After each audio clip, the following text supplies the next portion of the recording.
পরিপূর্ণভাবে অন্তত নির্বাচনী প্রক্রিয়ার সঙ্গে যে সমস্ত অর্গান এবং বিভাগগুলো রাষ্ট্রের জড়িত সেগুলোকে সংস্কার করেই জাতীয় সংসদে নির্বাচন করতে হবে। তা না হলে এই নির্বাচন নিরপেক্ষ হবে না। ব্যবসায়ী আমরা ভোট যখন আসে তখন টুপি কিনে মসজিদে যান, এটাই হলো ধর্ম ব্যবসা। একটু আগায় তো আরেকটা ঝামেলা। ফলে বাংলাদেশের সরকার, অন্তর্বর্তীকালীন সরকারকে একটি অবাধ, একটি নিরপেক্ষ গ্রহণযোগ্য নির্বাচনের পথেও যেমন ষড়যন্ত্র আছে, তেমনি আওয়ামী লীগ পতিত স্বৈরাচার বিদায় নেওয়ার পরেও এখন আওয়ামী লীগ রাজনীতির ময়দানে নেই, তারা পালিয়ে গেছে। 300 এমপি, এত মন্ত্রী কেউ খুঁজে পাওয়া যাচ্ছে না।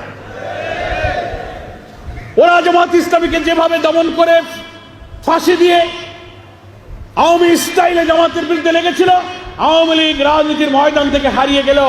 এখন নতুন করে ষড়যন্ত্র হচ্ছে, শুধু দেশের বিরুদ্ধে নয়, জামাতের বিরুদ্ধে আওয়ামী স্টাইলে বিরোধিতা শুরু হয়েছে।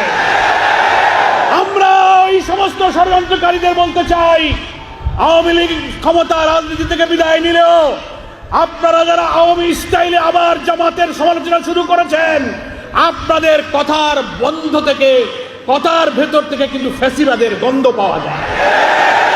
ওরা জামাত ইসলামীকে ধর্ম ব্যবসায়ী বলেছিল, ওরা স্বাধীনতা বিরোধী বলেছিল, ওরা ৭১ বলেছিল।